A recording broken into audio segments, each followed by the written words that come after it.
The World Health Organization recently declared hormonal contraceptives to be in the same group of cancer-causing agents as asbestos and plutonium. So after 50 years of the pill, how is it affecting women and marriages? We're dealing with an adult subject tonight, so we want to alert viewers with young children. So address those concerns if you feel the need, and please stay with us.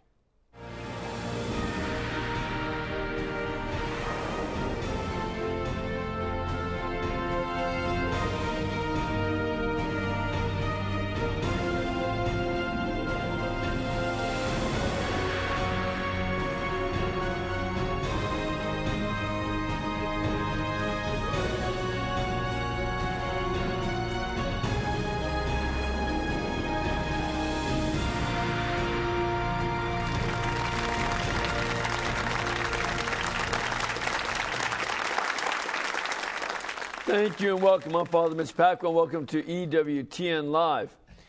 Before we get to our main focus tonight and our guest, there are a couple things that we need to deal with first.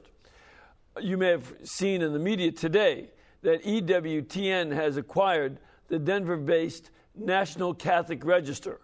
Michael Warsaw, the president and CEO of EWTN, said in a press release today that all of us at EWTN have great respect for the register and the role it has played throughout its history. It's a tremendous legacy that deserves to not only be preserved, but also to grow and to flourish. I believe that EWTN will be able to provide the stability that the register needs at this time, as well as to give it a platform for its growth in the years ahead. We're proud to be able to step in and carry on both the register's name and its tradition of faithful Catholic reporting on the issues of the day. For more information on EWTN and the National Catholic Register, please go to EWTN.com. Also, we want to encourage you to tune in to EWTN's live coverage of national pro-life events in the coming days for the Walk for Life West Coast and the March for Life in Washington, D.C. EWTN's live coverage of these events begins in San Francisco with the Walk for Life on Saturday, January 22nd at 1 p.m. Eastern Time. And then on Monday, January 24th, EWTN crews will be live in Washington for the 37th Annual March for Life. And joining us now by phone is the founder of the March for Life, Nellie Gray. Hello, Nellie. Are you there? I'm here. Thank you, Father. How are you doing? We're very busy, and I'm delighted. As I said, we're a little bit on overload today with lots of information coming in, and we're trying to get guests set up, including the members of Congress who will be coming to the March for Life. And we're trying to also get the information to as many people now as the buses are going to be coming from all states throughout the United States. Long, long trips. And the purpose of all of this is to bring the life principles to Washington officialdom, to the President, to Congress, and to the Supreme Court. Great. Well, we're looking forward to being able to cover this with over the next few days. Yes, you have done EWTN has been wonderful in covering our activities. Well, we intend to keep on doing it. About how many people are you expecting to come to the walk? I'm not making any predictions because there are just too many ifs out there. But think about the first March for Life was January 22, 1974, 1 year after the Supreme Court decision, and we thought people coming to Washington and they would overturn Roe v. Wade in no time because it was such a terrible piece of thought from our Supreme Court. So there were about 20,000 people at the first march. We estimate, this is no official estimate, we estimate 400,000 people were here last year, and we are hoping that even more will be here on Monday. All right. Well, great. This is the 37th annual march, and we hope that this is the biggest one of all. Right. All right. Thank you very much, Nellie. I appreciate you being on here with us. I'm so pleased to be here. All right. God bless you. Thank you, Father. All right. Well, there's a lot going on. But tonight we also have still more. There's a guest, and he's a trained radiologist and a medical doctor. He's given his life to the pro-life cause, especially here in Birmingham, Alabama, where he's the founder of a local pro-life crisis pregnancy center. He's been firsthand seeing the effects of abortion and contraception on women and families. So please welcome a good friend of ours, Dr. Del Hahn. Dr. Del? Thank you, Father. Good to be here. Good to have you back. Good to be here, Father. Good to be here. You were here last year, and it's good to have you back. It's just about a year. That's right. Exactly. That's right. It's great work that you're doing. This year, I want to cover a different subject than we did last year. Okay. I'd like us to deal with the issue of contraception. That's a big topic, Father. That's a big topic. I know it is. There's plenty to talk about. Yes. You're the medical expert. Yes. What's the problem with contraception? There are many problems with contraception. Contraception is basically a steroid. And we're giving a steroid, and the steroid has many effects. We're giving a steroid to healthy women. There's nothing wrong with the women.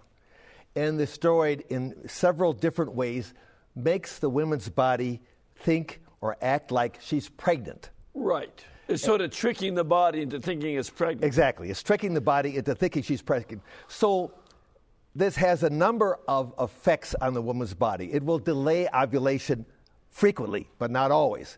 It may change her mucus. It changes her desire. It changes many different things. But it does, to a significant degree, it does prevent her from becoming pregnant to a significant degree. Not always. Is it 100%? It is not 100%. Okay. Theoretically speaking, it's about 98% if you read the literature. But in practice, in everyday practice, and an adult married woman, it's probably about 90% effective. If you give an oral contraceptive to a teenage girl or to a young woman in high school, the effectivity for different reasons may be 60%, 50%. There's a significant chance of pregnancy even with an oral contraceptive. Is that right? That is correct. So it's not a foolproof method. It's not a foolproof method. Theoretically, it's very, very effective. In practicality, it's not quite as effective because of human nature. Like, what does human nature have to do with it? Well, human nature, for example, a person could be on other drugs which will decrease its effectivity. Different types of antibiotics, anti-seizure drugs will decrease the effectivity of this drug. A person, someone may forget to take it. They will have the side effects from the pill. They may have nausea. They may feel bloated. They may have headaches. They can get all sorts of other more serious defects. And many people will stop taking it, or they will forget to take it for a day or two. And so, for many different reasons, its effectivity is less than the theoretical maximum of about 98%. So, on that medical basis alone, you know, there are problems with it. It's not as effective as some of them claim that it is. That's right. And also, and I don't know if we have time to get into it tonight, but long-term effects of this contraceptive steroid on young women, particularly if they take it early. And by early, I mean in junior high school or high school, and they take it for 3, 4, 5, 6 years prior to any pregnancy. The long-term effects 10, 15 years down the line can be devastating. For example, breast cancer, cervical cancer, and other things. So that's one of the things I mentioned at the beginning of the show. That's correct. Is that it's on the same level as plutonium. That's right. In terms of cancer causing, is this true? Yes, absolutely. If you get on some of the different women's health sites, they will mention it in brief. But there have been studies done from 1981 by a gentleman named Pike. There's some beautiful NCI, National Cancer Institute studies in the middle 90s. And then you have a recent study in 2009. And they show, again, that the different types of hormonal contraceptives, and there are different generations of artificial progesterones and estrogens, all of them, down the line, 5, 10, 15 years, have a significant increase in breast cancer. And there are several reasons for that. But the risk ranges from approximately 40% to 200 or 300%, depending upon family. 40%? 40% increase. The average American woman has a chance of getting breast cancer of about 10%, maybe a little less, maybe a little more. So if you say that she has an increase of about 40%, you add 3.25% to that. So now her chance of getting breast cancer is close to 12%. I see. But now when you talk about 200 or 300%, so now you're talking about 25, 30% chance of getting cancer. And I can testify that in my practice lifetime as a radiologist, starting practice in the early 70s to now, I've seen a dramatic increase in breast cancer in young women in their 20s and 30s and 40s, which I never saw in 1970 and 71, 72. Yeah, so it's not only that there's a greater likeliness of the breast cancer is coming at an earlier stage of life. That's correct. Typically, on the average, in the early 70s and the late 60s, the average, if you will, age for a woman to be afflicted with breast cancer was about 61. Mm-hmm.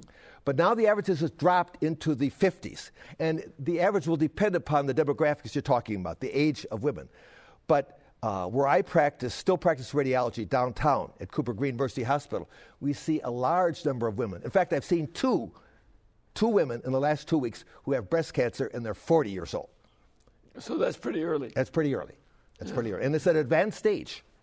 Oh, that's pretty serious. And some of the studies have shown that when you have African American women in particular who start taking these pills at an early age, and by that I mean 13, 14, 15, for a long time, they have a 200 to 300% chance increase of getting breast cancer within 20, 25 years. Wow. Well, that's just very early for a teenager. Very early. That's correct. Yeah. That's correct. Now, there are other, problems too, because when they advertise birth control pills, right, they mention a list of side effects, including heart attacks. That's correct. What are some of these other side effects? Well, there are many side effects, and women can get blood clots in their veins. And the blood clots in the veins in susceptible women can travel up the venous system into the right side of the heart. And from the heart, they go to the lungs. And then you get pulmonary emboli, and you can die from that. Okay. With the new formulations of the birth control pills, the increase in that, now that typically in a young woman is very rare. Right. But it doubles that. It doubles that risk. It also doubles the risk of a heart attack in a woman in her 30s and 40s. Now, that risk is very low, but nevertheless, it increases. It also increases the chance of depression, migraine, benign tumors in the liver is called adenomas, and increases the risk of cervical cancer, as I mentioned, to a significant degree. And there are other physiological effects that have other things we could talk about, which really are germane to this problem with regarding glucose metabolism and other things. Now, these are all serious medical issues. Correct. And as a matter of fact, there was one birth control pill called Yaz. That's correct. That has 1,100 lawsuits against it just in 2009. Correct. Why did that have so many lawsuits? I'm not sure. I do not know what the actual inciting event was, but it may be something similar to Norplant, which has been withdrawn from the market, which was implanted under the skin. I'm not sure exactly. I do not have the details on Yaz. I do not know what that was all about. Oh, okay. So here we have these medical problems, but the medical problems are not the only problems that occur with the birth control. That's correct. Tell us a little bit about some of the other kinds of problems. Well, what I find is fascinating, because I was just a young man, as you were, when Humana Vitae came out in 1968. And the birth control had just been around for about 7-8 years. And 1968 was a very tumultuous year, right? Oh, and there's a lot going on. A lot going on. The Chicago. Well, the Martin Luther King Jr. was assassinated in April. Riots. And there were riots. Robert F. Kennedy was assassinated in June. That's right. And in September, Paul Ehrlich came out with the population bomb, which got all people upset. So when Humana Vitae came out in July of that year, in the midst of all those riots and the turmoil, people were thinking, well, they were kind of anti-authoritarian anyway. Right. I was part of that. I was partly anti-authoritarian, and then this population thing comes up, and people are thinking, well, they were anti-authoritarian, and then we've got to help save the world because we're going to have too many people. Well, that was one of the beliefs. One of the beliefs. That's correct. It was kind of like global, climate change. That was one of the beliefs at the time, and so people thought, well, this is one way to help save the world. So there was a tremendous dissent against Humanae Vitae, as you remember when it came out. Oh, sure. As a matter of fact, the very night, it came out on a Sunday, and that very night, Father Charles Curran had a press conference in which he dissented from Humanae Vitae, and did that quite publicly. And because it was a Sunday, there wasn't much else on the news. Right. So it made a big splash. That's what he made. And he wasn't the only one, right? Oh, no. I mean, there were many others. He just was the one that made it the splash on the first day. Right. And I remember perhaps, Andrew Greeley. And I remember reading things from things that he wrote on the same subject. And from what I can remember in a book that he wrote called The Catholic Myth, which is a while back, he said that the Catholic Church has to realize that married couples use sexual intercourse, the marital intimacy, is also used for bonding and not just procreation. And so we should not get too focused on Humanae Vitae in the church law. We should realize that it's important to let people have bonding. And so he used that argument to promote, and also dissent, to promote contraception and dissent against Humanae Vitae. Right. So, and Charles Curran said that there's a primacy of love. Right. And if it's love that is being acted, then you don't have to worry about the morality of contraception. Correct. That was his reasoning. It's very similar to Greeley, or Greeley was similar to Curran. So this was their reasoning, that couples need to be able to show and express affection for each other. Right. And so contraception will allow that to be done more frequently and with better service. Well, that was the idea. That was the idea. It didn't pan out, of course, but that was the idea. From what I can remember. What do you mean it didn't pan out? What happened? Well, what I mean is, when I was young, and it's just a few years ago, when I was a young guy, when I was a young guy and I was thinking about getting married, and I was in medical school and I was dating girls, for me, marriage was still a sacramental institution. Right. You thought of duty and honor, and if you're going to have marital intimacy, this was only in marriage, and you had that in the back of your mind, and also at the same time, you talked about commitment, loyalty, having children, maintaining a household, having a good job, providing a living for your spouse, giving yourself to your spouse, each one giving to each other till one of us passes. Right. It's sort of there's a significant amount of self-sacrifice in that. But with this dissent from Humanae Vitae, as I see it now looking back, we're talking about self-fulfillment. Right. Enjoyment. Each one is talking about enjoyment, the bonding, meaning enjoyment. And so we're taking out procreation, we're taking out that part of it, and we're talking about looking for self-fulfillment. But we human beings are weak. And we may have self-fulfillment and feel good for a while, but then it goes away. And so this is apparently what has happened with the contraceptive pill. Because although I remember reading at that time when the pill came out, when Humanae Vitae came out, the experts, the elite said this was going to help families. This was going to allow them to space children more equitably as they could handle them. This was going to strengthen marriages, and this would decrease backdoor coat hanger abortions. So contraceptive was going to be a great boon for married couples, and it was also going to help the world, which was becoming overpopulated. And so many people inside and outside the church, as you know, not just Greeley and Curran, descended from that. And I think much of the American Catholicity, much of the American Catholic laity bought into that. Right, yeah. Right. I think so. I mean, it was oftentimes said that it's totally up to the individual conscience, right, as to whether or not you practice birth control, and the teaching of the church didn't have as much of an impact. Correct. Because it's up to your own conscience. Right.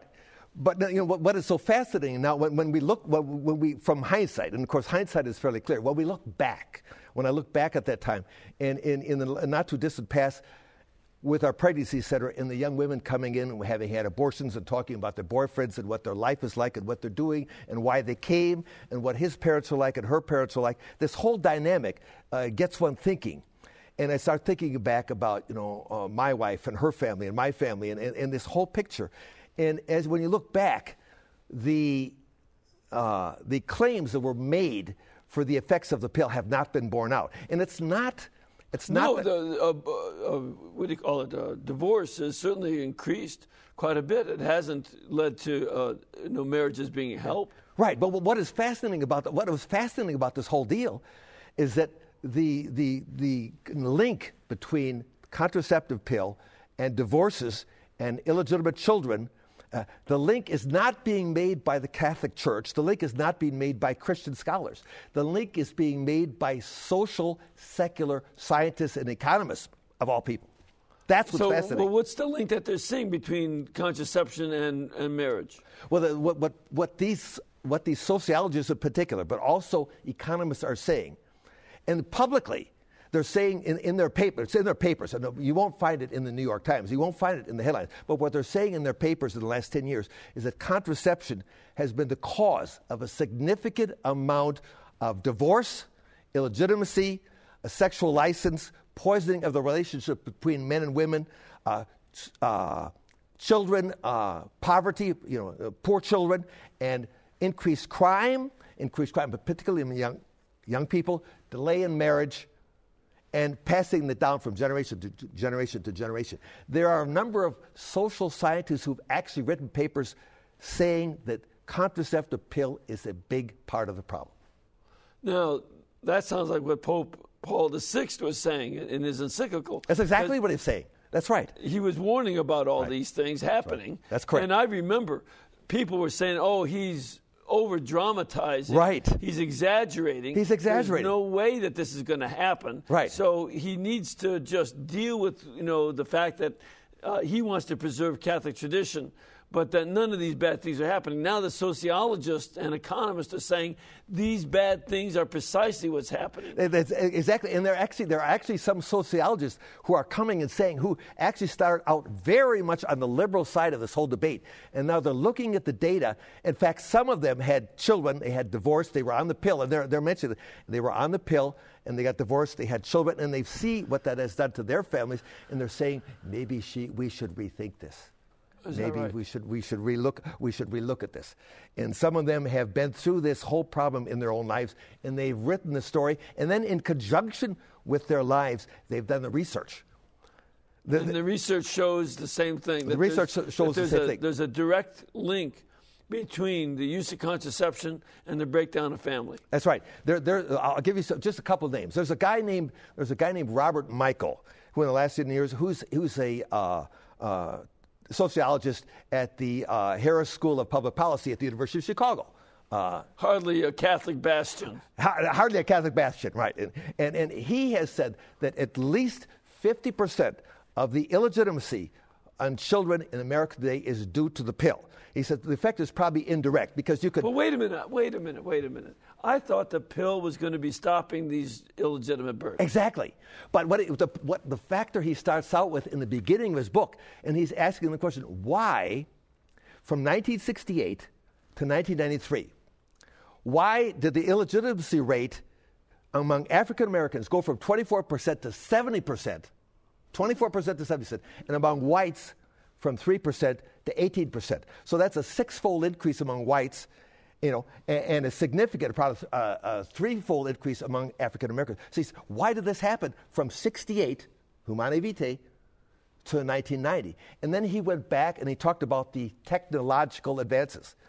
And then there's another sociologist who's hardly a Catholic. He's from Berkeley, California, named George Akerlof. And George Akerlof has written 2 papers.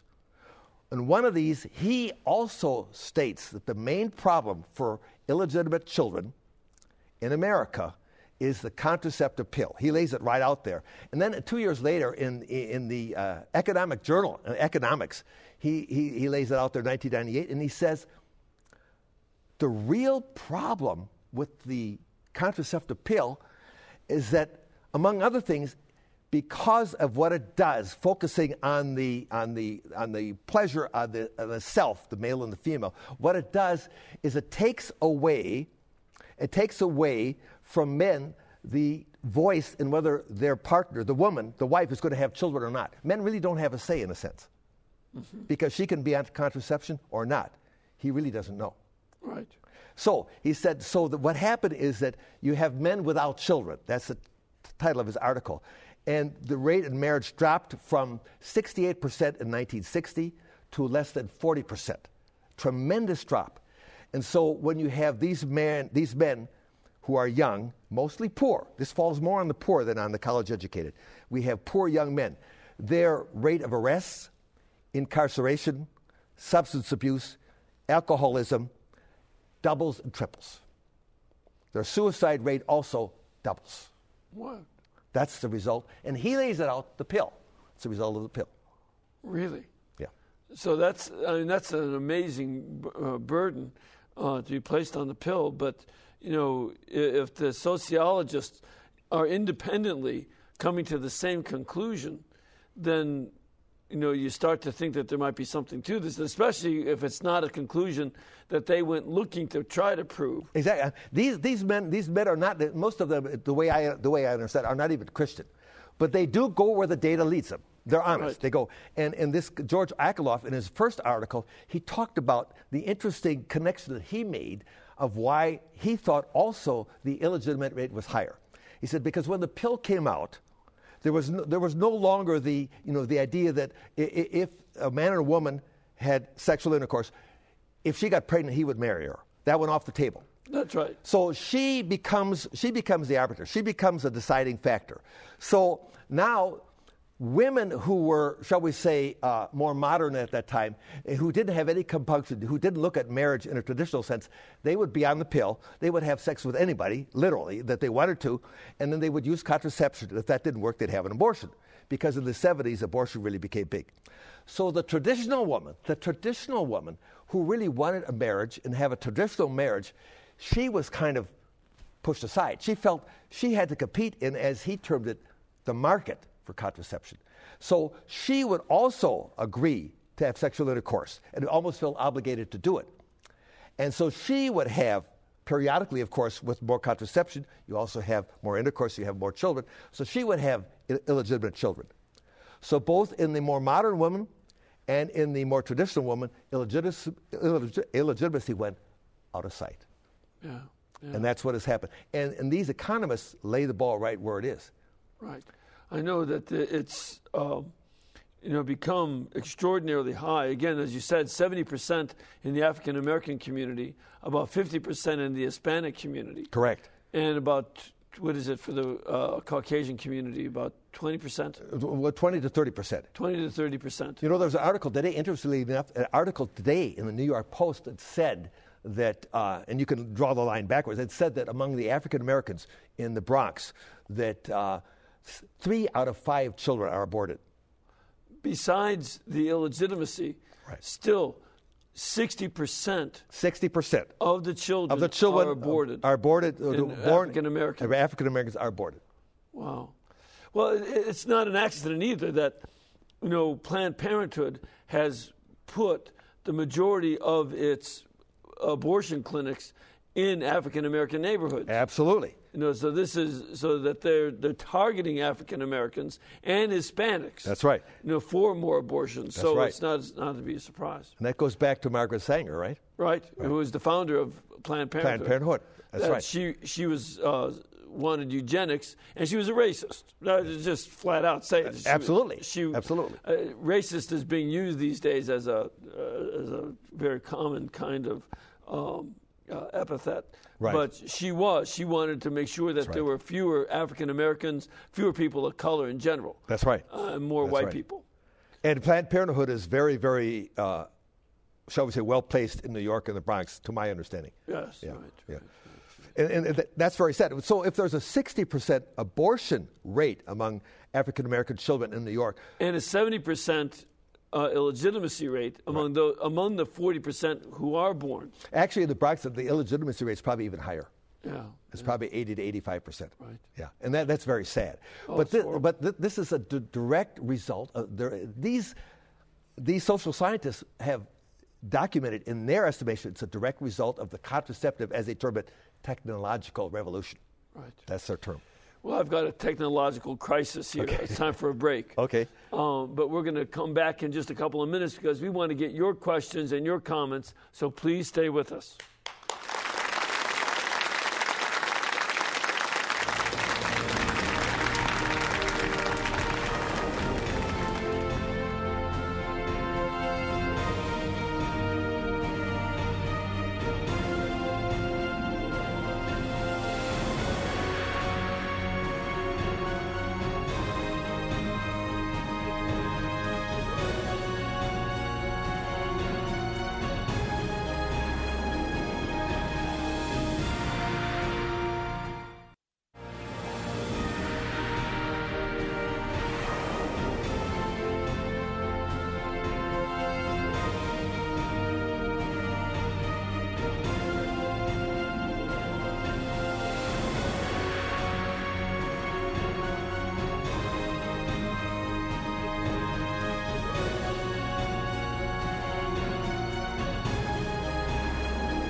Thank you, and welcome back. First of all, I want to mention that if you are interested and can make it over here, we'd love to have you come on a pilgrimage. We have some folks here from different parts of the country and outside the country, and we'd love to have you come and join us as well. So if you can come on a pilgrimage to EWTN, please call 205-271-2966. 205-271-2966, or go to our website, EWTN.com. And they'll help you with all kinds of information about scheduling for masses, scheduling for the programs. Make sure you get a ticket to come to a program, which are free, by the way. It's a good price. And also getting a tour of this network, and they'll help you with places to stay and all that. So they'll be happy to help you out. Well, Dr. Dale. Yes, Father. Are you ready for some questions? Ready. Let's go. All right, let's start off with a call. We have Ann on the line. Hello, Ann. Ready. All right, let's start off with a call. We have Ann on the line. Hello. Okay, my question is this. With all the information the doctor has provided us with, and with all the damage that a pill has done to a female woman, how can a medical doctor continue to prescribe a deadly pill that ruins life morally, physically, unborn babies, murder, and all? Why don't all the doctors get together and refuse the pill? And that is a great question. That's a great question. And I'll have to. And I like her fire, too. Oh, yeah, yeah, exactly. And sometimes I ask myself the same question, and I get in discussions with doctors on this very subject. But we have to remember that many of the physicians today, family practice doctors, internists, and obstetricians, gynecologists, they have a very busy practice. They're very busy. And the side effects of the pill, you got to remember, the side effects of the pill are not really played up in the detailed people who come to their office with the pills, in the medical literature that comes with the pills when they're dropped off at their office to give them out as samples. If you want to find out what's in the pill, go to the drugstore and get a packet of contraceptive pills and take out the package insert, and it'll drop to the floor. It's huge. But doctors are involved in a day-to-day practice. They're busy. Their medical journals don't stress that. Now, this data that we're talking about cancer, this data is not typically in the medical journals. This is in the research journals, in epidemiological journals, in different journals that the doctors don't deal with on a day-to-day basis. Yeah, just so that folks understand, there are some journals that are done by the academics who are doing the primary research. That's exactly right. And then there's some journals that are there for the doctors that take that information, give it to the doctors in medical journals for doctors. That's right. Which are meant to be more practical. Are much more practical. And those practical journals are not getting the information from the more theoretical journals. Well, they could get it, but they don't put it in there. And the other thing, and the doctors, in doctors' defense, and many of the physicians, have been prescribing the pills for 20, 30 years. And to suddenly come along and see that what you've been prescribing could be cancer-causing, could be abortifacient, as most of them are. It could cause cervical cancer. It could cause heart. To suddenly realize that for a physician was very difficult. And in many cases, especially if you're an internist or if you're an OBGYN physician, you're in a large group or you're in a significant group, 4, 5, 10 people, and most of these doctors are prescribing contraceptives. And so if you're going to take call and you're going to be circulating with your partners and take care of your partner's patients, if you're going to be part of that group, you have to continue prescribing contraceptives. Uh-huh. So it's a difficult problem. It's a very difficult problem. Very difficult problem. And some doctors I know that have suddenly realized this, it's very difficult for them because they have to change their whole lives. Right. But it's possible to do. And some do. Right. And some do that. Yes, they do. There are areas around the country that doctors who are pro-life and do not prescribe contraceptives practice their specialties. And some pharmacists are also doing the same thing. That's correct. That they're not prescribing contraceptives. That's right. That is correct. But it's a difficult problem because it's so ingrained in the medical community. Right. Okay. Thank you. You're welcome. We have another question from our studio audience. Yes, sir, where are you from? From Sydney, Australia. Sydney, Australia. You win the long distance award tonight. So what's your question today? Yeah, I've got two, if you don't mind. The first one is, with the March for Life coming up, we unite with our Protestant and Catholic brethren all together about abortion. We both claim we're both pro-life, but an issue we differ on is contraception. So, can you elaborate further on how the link between contraception and abortion, it's got to do with the mentality of being anti-life. Can you elaborate more on that? And the next question is, what other parts of life, in the areas of our life, does it affect? It's not just not having babies, it's also our bad habits we can accumulate across the board. So it could be eating habits or any other sort of leisurely type habits. Is there a link with contraception? I'm just wondering if there is. Okay, to answer the first question, I'm not sure about your second question as far as contraception causing a bad habit. It has bad effects. But as far as the first question, I think it's a great question. I think it's a fascinating question. The link between contraception and abortion.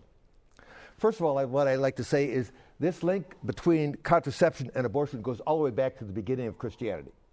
This Christian tradition from the Didache, or teaching of the 12 apostles, in the late 94, right, through Soros of Ephesus, and this goes all the way through Christian tradition. All of the Christians, and just to make it clear, Christian tradition has always condemned both abortion and contraception. And also, and I didn't make the point, and I'm not perhaps that good at it, but ever since day one, people have noted a link between contraception and abortion. This goes all the way back to the beginning of Christianity. You look at the church fathers, and when they talk about, they use a term in abortifacients and contraception, they almost always include abortion because they talk about what women are doing when that does not work. When contraception does not work, they resort to abortion. And throughout the early history of Christianity, they talk about that. That's right. Mentioned. And it's good to know that medical doctors in the early centuries, both some of the Greeks and the Romans, had both methods of doing abortions. That's correct. And they had various types of contraceptives. That's right. You can look back, and this fellow that I mentioned, Soros of Ephesus, looking at his book, he describes some fairly good methods of contraception. But anyway, all of the, to my knowledge, Father, correct me if I'm wrong, to all of the Christian community, Catholics, Protestants, up until 1930, condemned abortion. Right. No, that's condemned right. Contraception. Contraception and abortion were both condemned by Luther, Calvin, and all the Protestants. Luther and Calvin were very vehement against contraception. Exactly. That's right. And so that went up to the Lambeth Conference in 1930 when the Anglicans said married couples in extenuating or emergency circumstances could resort to contraception. And within a year or so, they also then allowed abortion. Within a year, they also allowed abortion. So, in answer to his question, the link between contraception and abortion in the Christian community, Catholics from day one, has been always there from day one up until the present. And the Protestants deviated from it to some degree around 1930 from there on. And in history, the practice of the two has always gone together. Right. It's always gone together. And so when in the early 60s, when the people who are promoting contraception said, we want to reduce abortion, and if they carefully would have looked at history, they would have known they're always connected. Every time that you have contraception, because contraception often does not work for many different human reasons. It fails, a woman gets pregnant, abortion inevitably follows that. Right. It's always that way. Okay. We have another caller on the line. Tara, are you there? Yes, I'm here. Where are you from? Lutz, Florida. Great. And what is your question? Well, I want to emphasize that, first of all, I've never been sexually active, never will be, and never will have a relationship, anything, no children. But I went into my doctor because I was feeling so miserable and horrible. I know in the Catholic Church that you guys are opposed to contraception and talk about it so much, and I went into my doctor and I asked the doctor, okay, well, this is a birth control. Will it do harm to me? No, it won't. Okay. Well, okay. So I've been I get Depo-Vera shots, not pills. And I hear you guys talking about the risk and the effects that these birth control pills can have. I was just kind of curious to what Depo-Vera shots could possibly have effect on in later life. I'm 30. I got it when I was 32 years old, and also, given my reason, I've always wondered: is that a sin that I went to my doctor to get contraception? I'll let you answer the sin question, Father, but I would be happy to address Depo. And that's a great question. Depo, or depomedroxyprogesterone, is a injectable contraceptive, as you know. Unfortunately, and I'm glad she asked the question, unfortunately, some studies have been done over the years with Depo that show a significant increase in breast cancer down the line, 15, 20, 25, 30 years. And the risk has, in some studies, the risk has been up to a factor of 3 or 4 times normal. So there's a significant increase in breast cancer down the line with Depo. Also, among young women in particular, Depo has a significant, and by that I mean an effect that will clinically bother the person. It can have a significant effect on the bone mineralization. The bones tend to demineralize. Right. And there's especially with women. Especially with women. And there's some controversy, especially when, she's a little bit older, but among adolescents and people in the early 20s, if it ever completely reverses. And to my knowledge, there's no real data on that. And some of the research suggests that it does never completely reverse. Okay. So those are significant factors with Depo. And Depo could be stopped. It's an injection every 3 months. So that can be stopped. Yeah, and in terms of the moral question, I must admit I'm somewhat confused, because she's saying that she's not sexually active. She has no intention of becoming that way. And no intention of having children or trying to have children, or any such thing. My question is then, why would you use birth control? Some doctors will prescribe that for abnormalities in your cycle, for bleeding, for menstrual pain, but there are other ways to deal with that. Right, and see, and this is one of the things. If it is... are you still on the line? I'm here. Oh, yeah. So wonderful. So good, because I was confused a little bit about your question. If you're not sexually active, why did the doctor prescribe birth control? Well, I was having jitters, and I was having what felt like hemorrhaging and just shakiness, and I just thought I was having a hormone problem. Right. And see, and in that kind of situation, then the medicine is taken as medicine. And it's not a moral problem. I mean, I can't answer whether it's the right way to the right prescription. That's not up to me, because I'm not a doctor. But in terms of the moral question, if you're using it for a medical reason and not as a contraceptive, then it may have medical purposes that are, again, beyond my ken. Right. And also, my understanding is that she's going to be on this pill for a short time. Right. Not the pill, but I mean the injection for a short time. And that, of course, the effects are much, much less for a short time. Right. The important thing would be not to stay at it for several years. That would be the important thing. Right. And as far as talking about other medications, to deal with cyclic abnormalities, pain, and menstrual bleeding, and that sort of thing, it would be best for her to deal with her physician on that. Right. Exactly. But on a short-term basis, I'm not sure of what this. I'm not sure there's a real connection between significant problems. Right. But not on a long-term basis. That's another issue. Right. So again, she should deal with her physician. That's when correct. It comes to the medical question of how to treat this other situation. That's right. And there's no moral problem with treating the medical situation with these medicines. There's none whatever.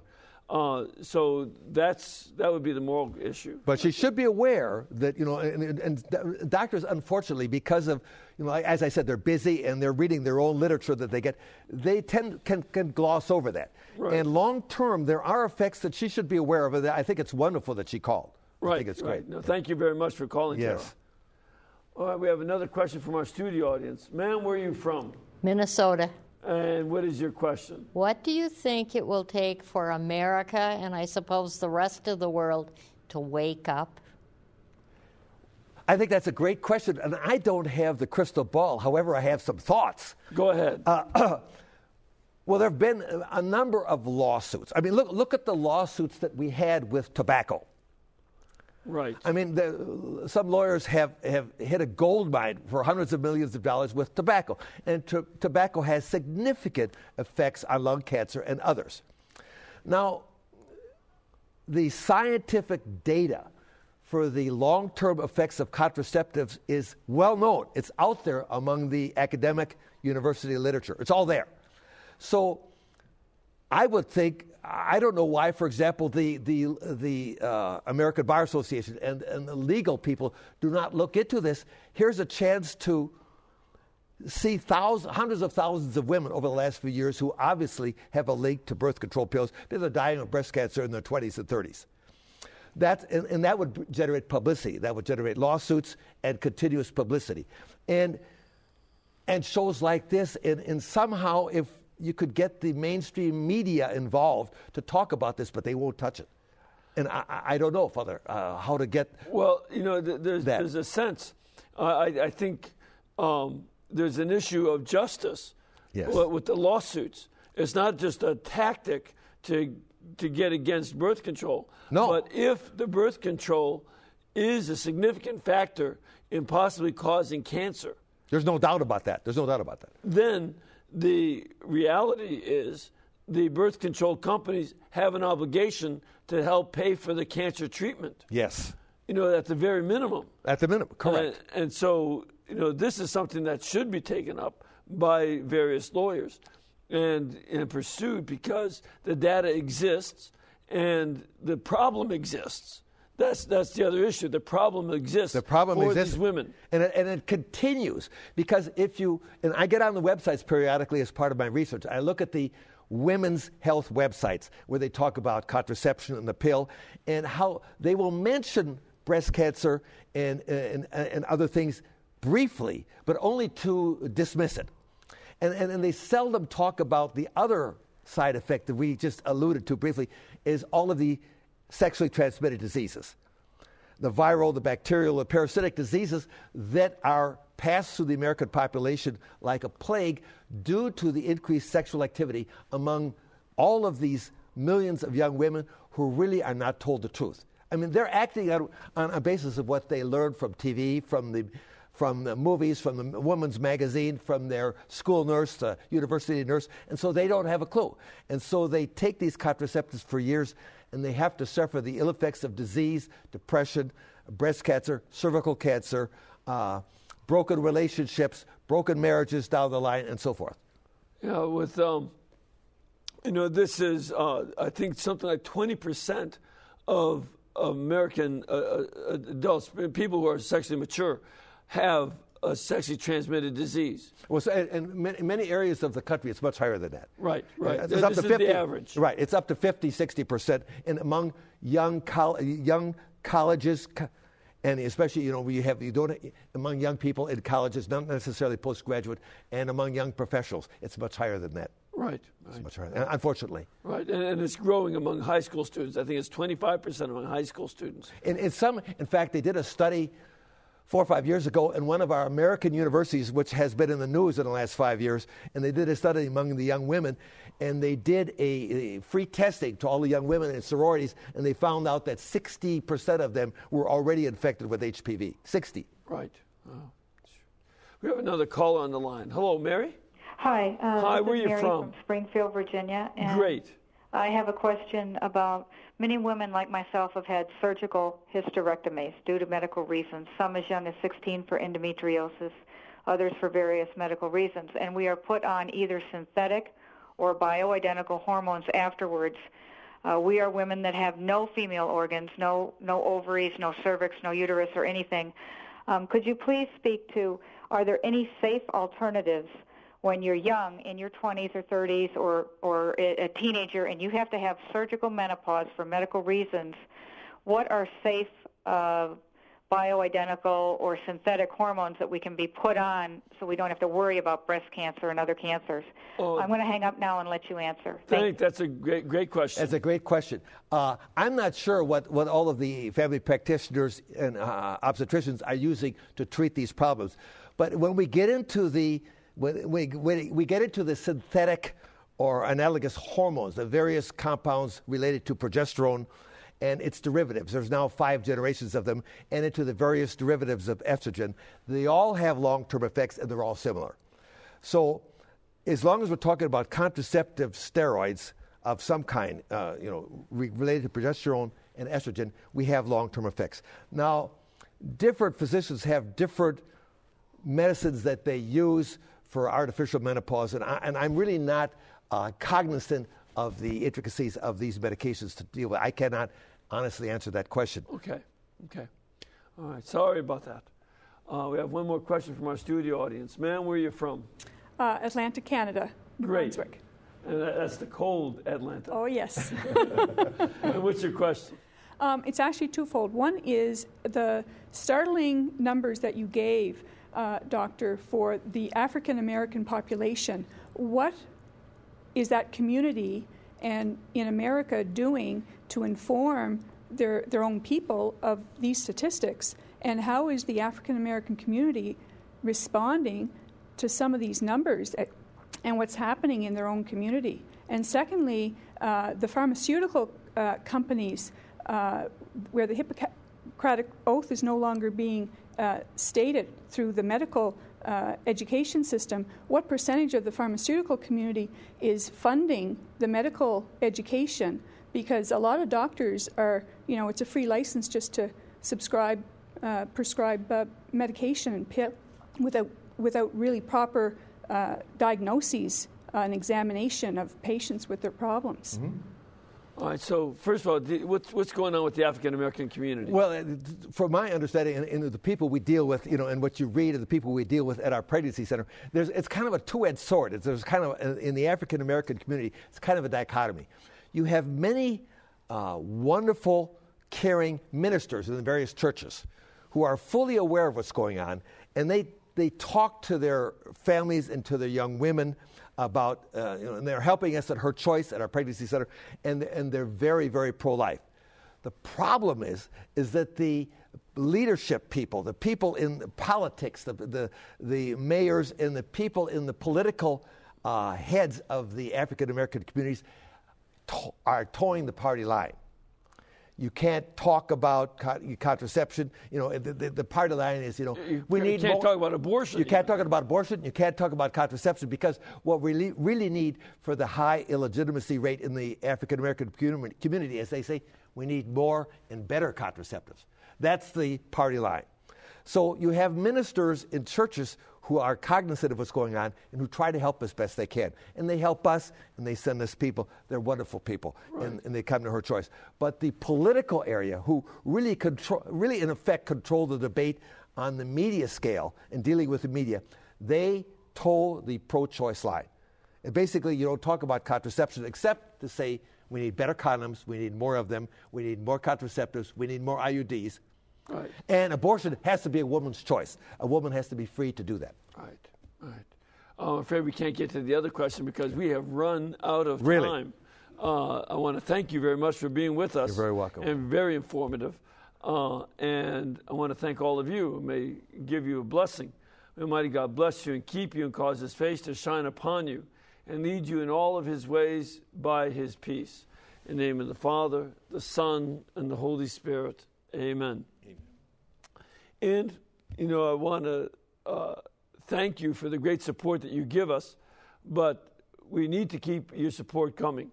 We depend only on your support to keep this network on the air. So in order to have great guests like Dr. Dale here and other guests and other programs, please remember to keep us in between your gas bill, your electric bill, and your cable bill. and we'll be able to pay all of our bills. God bless you all, and thank you very much.